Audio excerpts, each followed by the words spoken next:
मेरा देवर भाग भाग के मेरे सारे काम करता, मैं भी उसको खुश रखती। एक दिन मैंने उसके कपड़े इस्त्री करने को बोला बोला तो कहने लगा, भाभी इसके लिए तो टैक्स लगेगा और फाइल भी जमा करवानी पड़ेगी। मैंने सोचा रात होगी तो देख लूंगी, लेकिन जैसे ही रात हुई तो मेरे होश उड़ गए जब मेरे देवर इस्त्री किए हुए कपड़े अलमारी में लटकाते हुए बोला, चले भाभी। अब मैंने कहा, देवर जी यहाँ कहाँ ले जा रहे हैं, छोड़ो मुझे। अपना बाजू छोड़ते हुए चिल्ला रही थी, लेकिन उसने मेरी कोई बात न सुनी। रिंकू, भगवान से डरो, तुम्हारे भाई को पता चल जाएगा तो क्या सोचेंगे तुम्हारे बारे में। मैंने अपने देवर को अपने पति के खौफ दिलाना चाहा, लेकिन उसके सर पर तो जुनून सवार था। उसने मेरी एक न सुनी। वह मुझे बाजू से खींचता हुआ आगे बढ़ रहा था। मैं अपना पूरा जोर लगा रही थी, लेकिन खुद को छुड़ा नहीं पा रही थी। रिंकू, छोड़ दो मुझे, मुझे भगवान का वास्ता। मैं मिन्नतें कर रही थी, लेकिन उसे मुझ पर जरा भी रहम नहीं था। वह मुझे चीख कर कमरे की तरफ ले जा रहा था। खौफ के मारे मेरा जिस्म कांप रहा था, दिल धक धक कर रहा था। आज तो मेरा पति घर पर नहीं था और मेरे देवर ने मुझे कमरे में ढकेल दिया, दरवाजा बंद कर दिया। मैं फटी फटी निगाहों से उसकी तरफ देख रही थी, जो अब वो सुर्ख लाल आंखों के लिए मेरी तरफ बढ़ रहा था। मैं फिर से रोने लगी। मुझे जो जाने दो प्लीज। मैं अपनी फिर आवाज गले से ही रह गई। उसने एक जोरदार थप्पड़ मेरे गाल पर रसीद दिया था। मैं तो हक्का बक्का रह गई थी। मुझे अपने देवर से ऐसी उम्मीद नहीं थी कभी। अभी तक कल की ही तो बात था जब मेरे देवर सामने नजर झुकाकर रखता था, कभी उसकी आंखें उठाकर मुझे देखा भी नहीं था। आज वह क्या करने जा रहा था मेरे साथ, यह सोचकर ही मेरी आत्मा लहर गई थी और मैं अपनी पिछली जिंदगी के बारे में सोचने लगी थी कि ऐसा कौन सी गलती हुई थी मुझसे जो देवर को यहाँ तक ले आई। मेरी शादी ऐसे इंसान से हुई थी जिसके आगे पीछे कोई नहीं था, बस सिवाय उसके छोटे भाई के। भाई ने माँ बाप की तरह कोई बहन और ना कोई रिश्तेदार। जब मेरा रिश्ता आया तो मैं बहुत खुश थी। उसका अच्छी जॉब करता था। मुझे सास नंदों की टेंशन नहीं थी, इसलिए मैंने हाँ कर दी। मैं अपनी शादी पर बहुत खुश थी। सब कुछ मेरे मुताबिक हुआ था। मेरा पति अच्छा इंसान था, वो ज्यादातर बिजी रहता था। मेरा एक 14-15 साल का देवर था जो स्कूल में पढ़ता था। मेरे पति ने बताया कि वह उसकी गैर मौजूदगी में मेरा सारा काम देवर करता था। वह सुबह उठकर अपने लिए और अपने बड़े भाई के लिए नाश्ता बना देता था। रविवार वाले दिन मशीन लगाकर कपड़े धो देता था। 2 दिन बाद पूरे घर की सफाई कर देता। शाम को खाना से लेकर आता। वह पढ़ने में भी अच्छा था, इसलिए रात को अपने लिए ही चाय बनाता तो अपने भाई के लिए भी बना देता। मैं यह सब सुनकर हैरान रह गई। वह सीधा साधा मासूम सा लड़का काफी मेहनती है। फिर मेरे पति ने मेरा हाथ थामते हुए कहा कि मेरा भाई बहुत छोटा है। जब माँ बाप एक हादसे में हमें छोड़कर चले गए थे अपना अपने भाई का पेट पालने के लिए, मैं काम करने में लग गया। मेरे भाई को कभी माँ बाप का प्यार नहीं मिला। वह ईश्वर की दया से पल गया और अब वह मुझे संभाल रहा है। मैं बस पैसे कमाता हूँ, लेकिन घर के कैसे चलाते ही या मेरे 14-15 साल का भाई को अच्छे से पता है। अब तुम आ गई हो ना, तो इसका ख्याल रखना है। इससे उसने अपने छोटे भाई या बेटे जैसी मोहब्बत देना। मैंने यह सब बातें खामोशी से सुन ली और अपने पति से कहा कि तुम फिक्र ना करो, मैं सब संभाल लूंगी। लेकिन सच बात तो यह थी कि मुझे थोड़ा गुस्सा आया था कि मेरा पति अपने भाई की तारीफ किए जा रहा है। खैर, अगले दिन मेरी आंख देर से खुली। देखा तो मेरा पति जा चुका था। मैं बाहर आई तो देवर को किचन में चाय बनाते देखा। आजकल उसकी परीक्षा हो रही थी। वह दिल लगाकर पढ़ता था। उसे देखकर मेरे दिमाग में एक ख्याल आया और मैंने फौरन उस पर एक काम करना जरूरी समझा। जिनको मैंने अपने प्यार से पुकारा, जी भाभी। उसने फौरन प्यार से जवाब दिया। उसकी नजरें झुकी हुई थी। उसके चेहरे पर मुझे डर भी दिखाई दिया था। मैंने सुना, तुम नाश्ता बहुत अच्छा बनाते हो, मैं भी तुम्हारे हाथ का नाश्ता करना चाहती हूँ। मुझे कराओगे ना नाश्ता? मेरी बात सुनकर उसने हैरत से सर उठाया कर देखा मुझे। उसकी आंखों में हैरानी थी। अब बैठे, अभी बना देता हूँ। वह खुश हो गया था और फिर खुशी खुशी नाश्ता बनाने लगा। मेरा प्लान कामयाब हो चुका था। मैं एक अंगड़ाई लेते हुए कमरे से वापस आ गई और अपने बेड पर लेटकर मोबाइल चलाने लगी। 10 से 15 मिनट के बाद ही रिंकू गरम गरम नाश्ते के साथ हाजिर हुआ था। मेरी भूख एकदम से बढ़ गई थी। खुशबू तो बहुत अच्छी आ रही है। मैंने तारीफ करते हुए कहा, भाभी आप पहले खाकर देखें फिर बताइएगा यह पराठा कैसा बना है, और आमलेट भी। उसके चेहरे पर मासूम बच्चों जैसी मुस्कान थी। मैं दिल ही दिल में हम 10 ही वह चल गया कि मैंने खूब अच्छे से नाश्ता बना दिया है। उसके बाद मैं फिर सो गई। जब उठी तो लंच का टाइम था, गर्मियों का मौसम था, जब मेरा कुछ भी बनाने को दिल नहीं था। मैं कुछ सोचती तो कमरे से निकलकर रिंकू के कमरे की तरफ बढ़ जाती। वह पढ़ रहा था। मैंने उसे कहा कि नाश्ता बहुत अच्छा बना है, अब ऐसा करना लंच भी तुम ही बना देना, मटर पनीर बना लेना, तुम्हारे भाई को भी बड़े शौक से खाते हैं, और मैं भी तुम्हारे हाथों का मटर पनीर चख लूंगी। उसके बाद तो सारा काम मुझे ही करना है। यह बात सुनकर उसके चेहरे पर परेशानी की सी उभरी थी। भाभी, वह दरअसल मेरा कल पेपर है। खैर चलो, मैं कोशिश करता हूँ। मैं जानती थी वह मेरी बात नहीं टाल सकता था, और वैसे भी उसे पढ़ लिखकर कौन सा अफसर बन जाना है। उसे मटर पनीर ही बोलकर मैं अपने दोस्तों के साथ शॉपिंग पर चली गई। 2 3 घंटे बाद लौटी तो सारा घर चकाचक था, और मैं समझ गई कि सफाई मेरे देवर की कमजोरी थी। वह घर को गंदा नहीं देख सकता था, और फिर मेरी यही रूटीन चल निकली। कभी मेरे देवर पतिदेव बना नाश्ता एक चले जाते, तो कभी मैं अपने उन्हें नाश्ता बनाकर दे देती, लेकिन ज्यादातर मेरा देवर ही नाश्ता बना देता था।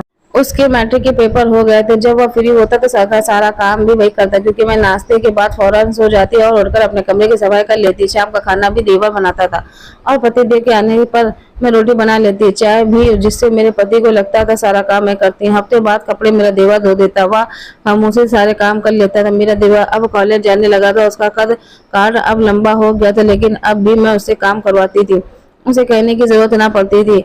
अब वह अक्सर देर घर आता। एक दिन वह मेरे घर पास आया और कहने लगा कि कल मेरी फीस जमा करवानी है, आप रात को भाई से बता देना, मैं जरा देर से घर आऊंगा। उसकी बात सुनकर मेरी आंखें चढ़ गईं कि अब इस पैसे देने पड़ेंगे। कॉलेज की फीस कम से कम 1 लाख तो होगी ना, और मैं ऐसा बिल्कुल भी नहीं चाहती कि मेरे पति के पैसे बेफजूल में इतने पैसे कमाए अपने भाई को दे दे। इसलिए मैंने शाम को अपने पति को बताया ही नहीं, और सुबह हुई तो देवर से फीस का पूछा। उसने झूठ बोला और कहा कि तुम्हारे भाई कह रहे थे कि हाथ अभी तंग चल रहा है, इसलिए पैसों का इंतजाम नहीं हो सकता। यह सुनकर मेरा देवर बहुत परेशान हो गया, उसका मुंह लटक गया और वह खामोशी से चला गया। मैंने सुकून की सांस लिया और उसके बाद देवर से दोबारा अपने भाई से कोई बात ना की। वक्त गुजरता गया, मैं अपनी जिंदगी में बिजी हो गई, और देवर भी। अलबत्ता अभी भी जिस वक्त मुझे देवर खाली मिलता, मैं उसे काम पर लगा देती। मुझे शुरू से ही काम करने की आदत नहीं थी, बल्कि यूं कहो कि मैं एक कामचोर थी। मैंने सोचा था ससुराल जाकर एक नौकरानी रख लूंगी, लेकिन यहाँ मुझे मुफ्त का काम करने वाला देवर मिल गया था, इसलिए नौकरानी की अब भला क्या जरूरत थी। जिस दिन मेरे पति घर पर होते तो मैं तबीयत खराब होने का बहाना बना देती, और पतिदेव उस दिन खाना बाहर से ले आते। मैं बिल्कुल वैसी जिंदगी जी रही थी जैसे मैं चाहती थी। मेरा देवर अब रात को 10 से 11 बजे वापस आता, और सुबह जब मैं उठती तो किचन से में साफ सुथरा होता, क्योंकि रात को देवर सारे बर्तन धोकर और किचन साफ करके सोता था। मुझे कहने की जरूरत नहीं पड़ती थी। एक दिन मेरे पति ने मेरे देवर से पूछ ही लिया कि तुम देर रात तक कहाँ रहते हो, तो उस देवर ने कहा कि मैं ट्यूशन पढ़ता हूँ। देवर ने सपाट के अंदाज से जवाब दिया और चला गया। कहते ही पहले तो मैं डर गई कि कहीं वो देवर फीस की जिक्र ना कर दे, क्योंकि देवर के नाम पर मैं अक्सर अपने पति से पैसे लेती थी। वक्त गुजरता गया, देवर बड़ा हो चुका था, वह किसी काम से सिलसिले में शहर से बाहर चला गया था, और वह 2 महीने कैसे मेरे मुश्किल से गुजर रहे थे ये मैं ही जानती थी। मुझे पूरे घर का काम करना पड़ता था, जो मुझसे नहीं होता था। मेरे तो जैसे होश ठिकाने आ गए थे। देवर अपने घर को जाने जाने कैसे संभाल रखा था, हर चीज परफेक्ट होती थी। अब हर जगह बर्तन बिखरे रहते हैं। वक्त यूं ही लगातार उड़ गया। देवर लंबे समय के लिए घर से गायब हो गया। कभी कभार देवर से फोन पर बात हो जाती तो कहता, भाभी दोस्त के साथ दिल्ली में रहता हूँ, पढ़ाई जैसे खत्म होगी वापस आ जाऊंगा। 5 साल बीत गए। पति कभी कभार उसे जाकर मिल आता था, और फिर एक दिन देवा वापस आ गया। पहली बार उसके घर आने पर खुश हुई थी। मैंने उसकी खूब आवभगत की, अच्छा खाना खिलाया और उसका हर तरह से ख्याल रखा। देवा भी बहुत खुश नजर आ रहा था, वह पहले से काफी निखर गया था। शाम होते मैंने देवर अपने कपड़े इस्त्री कर रहा था। मैंने उससे कहा कि मेरी तबीयत ठीक नहीं है, आज तुम अपने भाई के भी कपड़े इस्त्री कर दो। देवर ने यह बात सुनी और कहा कि भाभी, इस काम के लिए तो आज टैक्स लगेगा और फाइन भी जमा करवानी होगी। उसकी बात सुनकर मैं हंस पड़ी। मुझे लगा मजाक कर रहा है, इसलिए मैंने कहा कि ठीक है, मैं टैक्स दे दूंगी, लेकिन देवर ने सारे कपड़े इस्त्री कर दिए और फिर जैसे ही शाम हुई तो उसने मुझे अंदाजा नहीं था कि अब मेरी जिंदगी की सबसे खौफनाक रात बनने वाली है। शाम होते ही देवर मेरे कमरे में आया और कहा कि चलो भाभी फाइन जमा करवाइए। वह काफी गंभीर था, लेकिन मुझे हैरत हुई कि किस फाइन की बात कर रहे हो था देवर जी। सी फाइनल, मैंने हैरान होते हुए पूछा। या तो उसके ऑफिस पहुंचकर ही पता चलेगा, देवर ने उसी गंभीरता से जवाब दिया। अगर यह मजाक है तो मेरे पास बिल्कुल भी टाइम नहीं है, मुझे तुम्हारी जरूरी काम से जाना है। मैं लापरवाह अंदाज से कहा और अपना बैग उठाते कमरे से बाहर निकल आई, लेकिन देवर ने आगे बढ़कर झटके से मेरा बाजू थाम लिया। मुझे तो जैसे करंट सा लगा था। जिस देवर ने कभी मुझे नजर उठाकर नहीं देखा था, उसने आज मुझे छुआ था, और यह बहुत बड़ी बात है। या क्या बदतमीजी है। छोड़ो मेरा बाजू, मैंने गुस्सा करते हुए कहा। छोड़ दूंगा, पर पहले सारे हिसाब बराबर करने हैं। देवर का अंदाजा कुछ ऐसा था कि मेरी रीढ़ की हड्डी से सनसनाहट दौड़ गई। मैंने खुद को छुड़ाने की बहुत कोशिश की, लेकिन देवर मुझे खींचकर कमरे की तरफ ले जाने लगा। मैं डर गई थी और अब उसे यह कह रही थी कि तुम्हारा भाई तुमसे नाराज हो गया। अगर उसने मुझसे तुमसे बदतमीजी करते देख लिया तो अब उसने मेरी एक ना सुनी और मुझे अपने कमरे में ले गया और जोरदार थप्पड़ दे मारा। यह थप्पड़ इसलिए था कि अपने भाई को हमेशा धोखा दिया। वह गुस्से में लाल पीला हो चुका था। मैं तो हैरान रह गई थी। फिर उसने एक फाइल उठाई और मेरे सामने फेंकी। आज वो गवर्नमेंट से छुप छुप कर बिजनेस कर रही थी। उसकी सारी जानकारी है इस फाइल में, उसकी जिसमें जितना भी टैक्स है वह उसको चुकाना होगा। अब वह क्या बोल रहा था मुझे कुछ समझ में नहीं आया। और यह देखिए, मैं एक इनकम टैक्स ऑफिसर हूँ, जानता हूँ आप जायज बिजनेस कर रही हैं, लेकिन गलत तरीके से कर रहे हैं। इससे पहले कि इनकम टैक्स वाले आपको लेकर खाएं आ जाएं, खामोशी से पूरा पूरा टैक्स चुका दे। उसने अपना कार्ड मेरे सामने किया और मैं हैरान रह गई। वह वाकई ऑफिसर बन चुका था। इतने लंबे टाइम से वह घर में इसलिए गया था क्योंकि वह ट्रेनिंग पर गया हुआ था, और इस फाइल से वह हमारा सारा हिसाब किताब जो आपने मेरे नाम पर भाई से पैसे लिए वह सारे आपको आज मुझे चुकाने होंगे। मैं खाली खाली नजरों से देवर को देख रही थी। उस जाने उसे कैसे मेरे बिजनेस का पता चल गया था। हालांकि मैंने बहुत राजदारी से सारा काम किया था। जानती थी कि आप जब आप पहली बार इस घर में आई थी तो मैंने आपको भाभी नहीं समझा था। मैं प्यार का भूखा बच्चा था। मैं थक गया था अपने नाजुक हाथों से काम करते करते। पर आपने तो क्या किया, आपने मुझे नौकर बनाकर रख दिया। देवर की आंखों में आंसू आ गए और मेरा सर झुक गया। मैं जानता था अगर मैंने इनकार किया तो आप मुझसे नफरत करोगी, भाई को मेरे खिलाफ भरोगी, इसलिए मैं खामोशी से आपकी हर बात मानता गया। यह कैसा आईना दिखा रहा था वह आज मुझे। मैं तो जैसे जमीन में गड़ गई थी। आप चाहती तो नौकरानी रख लेती, पर नहीं, आपको मुफ्त में सब मिल रहा था। खैर, यह वक्त इन बातों का नहीं है। मेरे ऑफिस वालों ने यह फाइल मुझे दी है।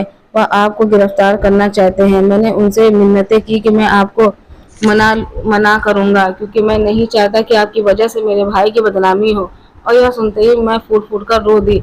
जाने क्यों मैं पत्थर दिल बन गई थी। मेरे अंदर लालच आ गया था। मैंने अपने दोस्त के कहते हैं पर पति के छुपकर एक बिजनेस शुरू किया था, जिसमें मैं नंबर के तो तरीके से माल का लेन देन करती थी और इस तरह गवर्नमेंट का सारा टैक्स हड़प जाती थी।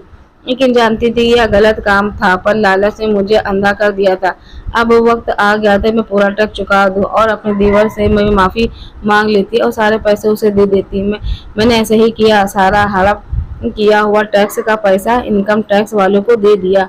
देवर से माफ़ी मांगी। देवर यह एहसास काफ़ी था कि उसने अपने पति के सामने मेरी इज्जत रखी थी, और फिर उस दिन से मैं सुधर गई थी। पैसे तो आने जाने वाली चीज़ थी, असल चीज़ तो रिश्ते हैं जो मैं अब खोना नहीं चाहती थी, ना पति को, ना भाई को, ना भाई जैसे देवर को।